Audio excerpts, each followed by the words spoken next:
It started with a prayer, and now it's one of the largest churches in the entire metro. No doubt you have seen this. And only on 41 Action News, Krista Dubill spoke with the pastor of the Church of the Resurrection about how he got his start and the time he almost quit. I felt, as a 16-year-old, I felt called to be a pastor, and so... You knew at 16? I did, yeah.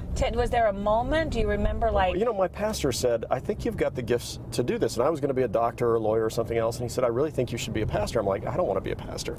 And he said, why don't you preach for me one Sunday and see what you think? So he had me preach the Sunday night service, and the sermon was horrible. I mean, it was really embarrassingly bad. But when I was finished, I thought, I think this is what God wants me to do with my life, and I never turned back from that. I was 25, and he said, okay, we're willing to send you out to start a new church. He said, the thing is, we don't have any money, and we don't have any land, and we don't have any people, and we don't even have a place for you to meet. But if you want to go start a new church around 135th and State Line with none of those things, we're happy to send you out, and we'll pay your associate pastor salary for the first year. At that time, I drove past the McGilley Chapel Funeral Home, and they were just getting ready to open. They weren't finished yet. And I thought, I wonder if we could have church in a mortuary. And I thought, that sounds a little depressing. I don't know. That very week, I got a phone call from Jim McGilley, who was opening the funeral home. And he said, I've heard you're starting a new church out in this area. You know, can I take you to lunch? Wow. I had this whole sales pitch memorized, you know. We'll split the offerings 50-50 with you. I don't know how much it's going to be, but whatever it is, we'll give half to rent the facility. And but my big pitch was going to be, and all of our members are going to die someday, and they're all going to need your services. This will be good for your future business. That's your pitch, business pitch. I get exactly. it. Okay. You seem like such a positive person, that you seem driven and focused. Do you ever have moments where you feel discouraged? Sometimes. Like, what was the last time you were truly discouraged by whatever that was? That's a good question.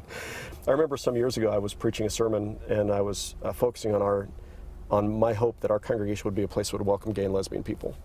And we had about 800 people leave the church that year. And it was painful. I mean,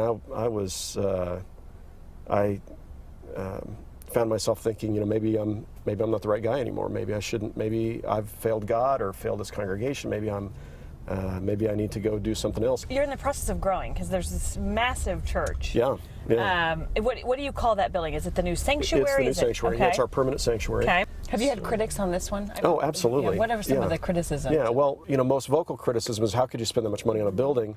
But when you look at it relative to everything else we're doing and what we're doing over the long term, I think our congregation, most of our congregation understands this will be something that was money well spent. We built a home for this church that will be here, I really hope, hundreds of years from now. Speaking of hundreds of years from now, do you have a plan for when you decide that this isn't you anymore? And is there any fear that without Pastor Adam Hamilton, Church of the Resurrection doesn't continue like it does with you? Yeah, I just talked about this last Sunday. So we have a contingency plan in the event of my death. So if I had a heart attack, or somebody asked me once, what happens if the beer truck runs over you? I'm like, the beer truck?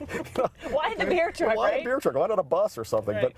But so we have a contingency plan for that, and then we have a long-term plan for a succession plan for who takes my place.